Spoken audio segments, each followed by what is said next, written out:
Seja bem-vindo, você guerreira de todo o Brasil e de todo mundo, aqui é o canal Raiz Tricolor, eu sou o Gabriel Amaral e esse daqui é mais um vídeo de análise, hoje que é quinta-feira, dia 25 de julho de 2019.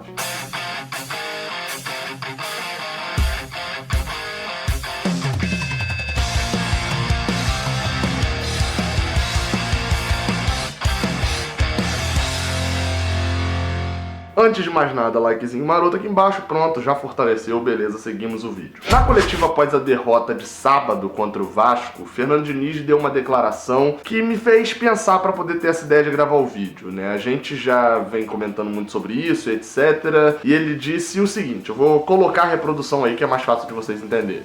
Então as mudanças, o Johnny também saiu, então é um time que a gente está em constante mudança, mesmo sendo o mesmo técnico. Isso não é uma coisa que eu fico me queixando, mas é uma constatação. O time que jogou a Taça Guanabara praticamente são 11 jogadores diferentes.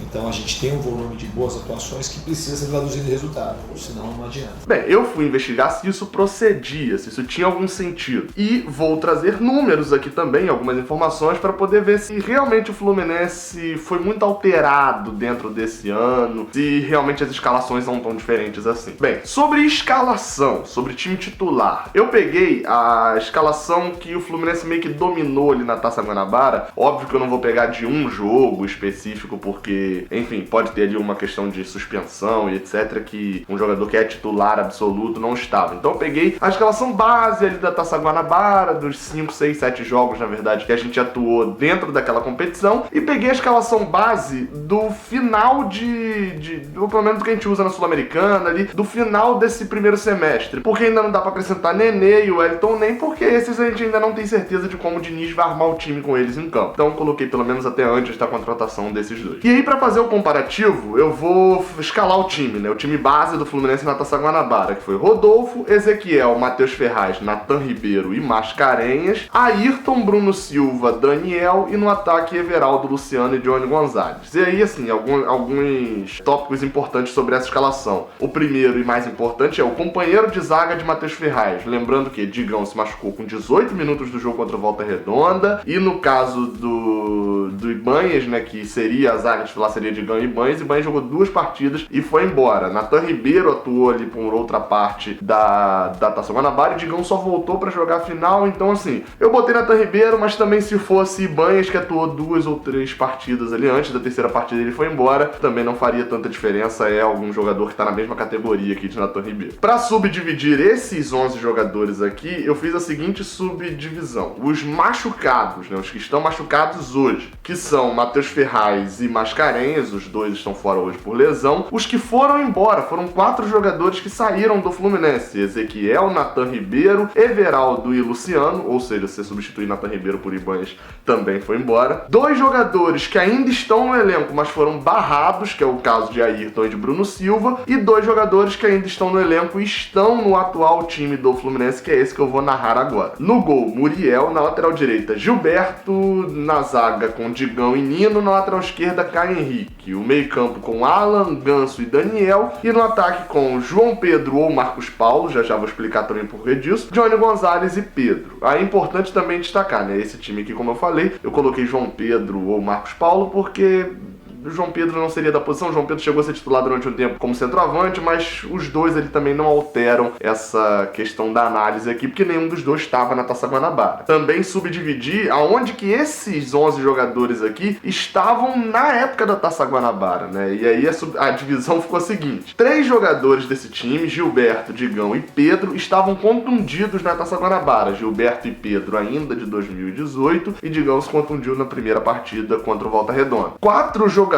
vieram de outros clubes, chegaram após a Taça Guanabara, né? Não jogaram a competição, enquanto a competição estava rolando, eles não estavam no Fluminense ainda, que é o caso de Nino, de Alan, Ganso e Muriel. Nenhum dos 4 pôde atuar pela Taça Guanabara, até no caso de Muriel chegando agora, né, já na intertemporada. 2 jogadores, como eu disse, estavam naquele time, que era o caso de Daniel e Johnny Gonzalez, que se mantém titulares desde lá, e outros 2 jogadores estavam já no elenco, porém eram reservas, né? Que é o caso de Caio Henrique, que era reserva na cabeça de área, e é o caso também de tanto de João Pedro quanto Marcos Paulo, qualquer um dos dois que você quiser colocar ali como ponta desse time, os dois eram reservas lá no início do ano. Ou seja, pelo menos o argumento de Fernando Diniz de que é um time praticamente diferente lá do início do ano para esse daqui, faz sentido. Afinal de contas, mudou 9 jogadores, né? E se a gente pegar do time que ele considerava ideal lá do início pro time considerava ideal hoje, a gente botar ali um raio-x ali, né? Um versus, acho que ganha o time de hoje. Por exemplo, vou fazer aqui rapidinho, mas você pode fazer isso nos comentários também. Seria Rodolfo contra Muriel, Muriel, Ezequiel contra Gilberto, Gilberto, Matheus Ferraz contra Digão, Matheus Ferraz, 2-1. Natan Ribeiro contra Nino, Nino, 3-1 para o time de agora. Caio Henrique versus Mascarenhas, Caio Henrique, 4. Alan, não vou nem ver que é contra Ayrton, Alan. Ganso contra Bruno Silva, Ganso. Daniel versus Daniel, aí dá empate, né? São só 9 jogadores. Everaldo contra João Pedro, ainda prefiro que Everaldo vinha jogando, então tá 6-2. Luciano versus Pedro, Pedro. Então ficaria 7-2 pro time atual. É uma qualidade bem maior esse time realmente. E continuando a falar sobre números, é importante a gente destacar que não foi só o time titular mudou, era um no início do ano e mudou o outro pra agora, né? Do nada foram feitas essas mudanças. Não. Teve posições ali que foram em constante mudança até chegar ao time que tá hoje, né? E se a gente for parar pra pensar, só um jogador dos 11 iniciais até os 11 de hoje continua sendo titular incontestável ali, né? Não chegou a ser substituído, a virar reserva em momento nenhum, que é o caso de Johnny Gonzalez.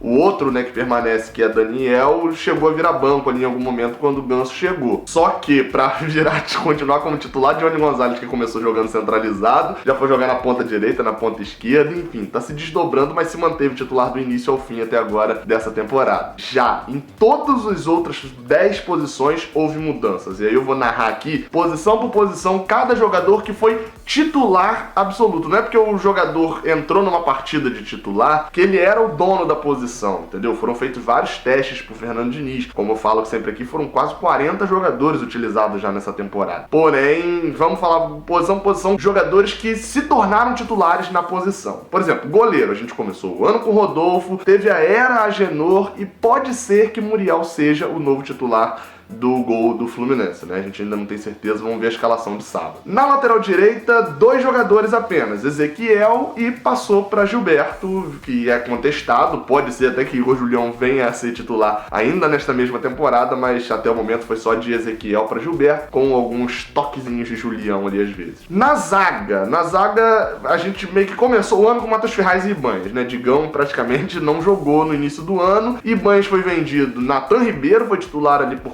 4 ou 5 partidas, Nino chegou e aí no final das contas Nino e agora com a lesão de Matheus Ferraz, Digão. Ou seja, pra tirar aí, eu acabei me embolando um pouco, Matheus Ferraz, Ibanez, Natan Ribeiro, Nino e Digão. 5 zagueiros já foram considerados titulares nesses 6 primeiros meses do Fluminense. Na lateral esquerda, a gente começou o ano com Matheus Mascarenhas, Marlon ganhou a posição, vamos lembrar aqui do jogo contra o River do Piauí, que Marlon vira titular, Mascarenhas sofre uma lesão, enfim, Marlon toma a posição.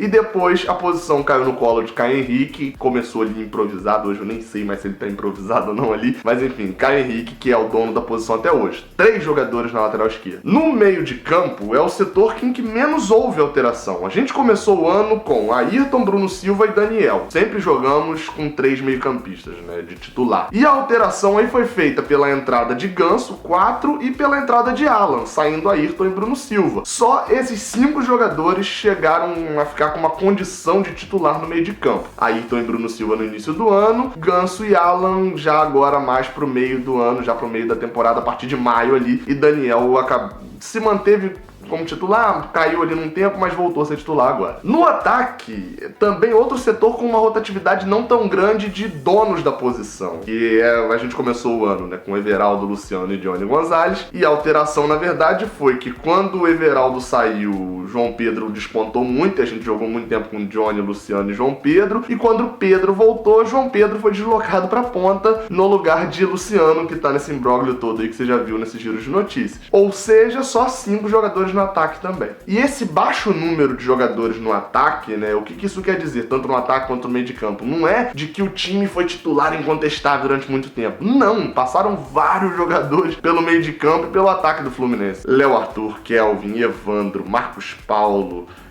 Miguel, enfim, eu vou falar incontáveis jogadores, Guilherme, incontáveis jogadores aqui que já passaram pela posição e não conseguiram agarrar a vaga de titular. Ou seja, ter poucos jogadores nem sempre significa de que o time foi constante e direto. Foram muitos jogadores atuando e nenhum se firmando além desses que eu citei. E aí você pode estar se perguntando, Gabriel, o que você quer dizer com esse vídeo aí, né? O que você quer dizer com todo esse número, essa informação, essa pergunta no título, etc. O que eu quero dizer é que nesse ponto, Diniz tem razão. O time do Fluminense do início do ano ele já se desmontou, já se desmanchou todo, já foi remontado, já saiu um monte de gente, já contratou um monte de gente, e nesse ponto ele tem razão. O time ele vem batendo na tecla de entrosamento desde o final de março e teve mudanças absurdas já depois disso. Porém, como eu falei, o time do Fluminense hoje tem um elenco e um time melhor do que tinha, né? Tanto que alguns titulares da época que foram muito contestados já estão fora ou estão no banco. Então o Fluminense hoje é um time melhor, a gente fez até um embate aqui, né?